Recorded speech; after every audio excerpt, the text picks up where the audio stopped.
తెలంగాణ వచ్చి ఇప్పటికి మనకి దగ్గర దగ్గర 15 ఏళ్ళు పూర్తయింది. అయితే ఈ 2 ఏళ్లలో మనమైతే రేవంత్ రెడ్డి పరిపాలన చూసాం. ఎన్నో ఏళ్లుగా పోరాటాలైతే చూస్తూనే ఉన్నాం. 42% రిజర్వేషన్ బీసీల రిజర్వేషన్ గురించి. అయితే ఇప్పటి వరకు ప్రభుత్వం ఇంతవరకు కూడా స్పందించలేదు. దాని గురించి ఒక వ్యక్తి తన ప్రాణాలను అర్పించినా కూడా స్పందించలేని పరిస్థితి మన తెలంగాణలో అయితే నెలకొంది. దానిపైన మీ అభిప్రాయం ఏంటి?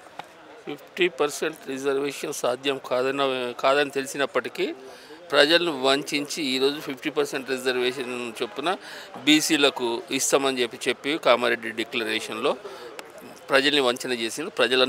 అందరూ కూడా ఆలోచన, ఎందుకంటే ఆల్రెడీ 50% రిజర్వేషన్ మించేందుకు వీలు లేదని చెప్పి సుప్రీంకోర్టు గైడ్ లైన్స్ ఉన్నాయి. మిగతా ఒక తమిళనాడు రాష్ట్రంలో తప్ప ఎక్కడ కూడా 50% క్రాస్ అయింది లేదు. అది సాధ్యం కాదు. అది కావాలంటే 9th షెడ్యూల్లో పెట్టాల్సిందే. భారత రాజ్యాంగంలోని 9th షెడ్యూల్లో పెట్టిన తర్వాతనే అది అవుతుంది.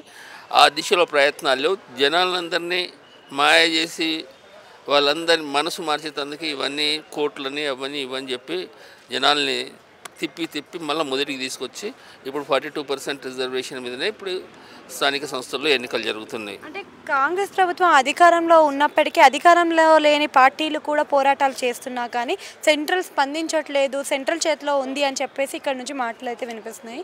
మరి వాటికి మీద ఇచ్చే సమాధానం?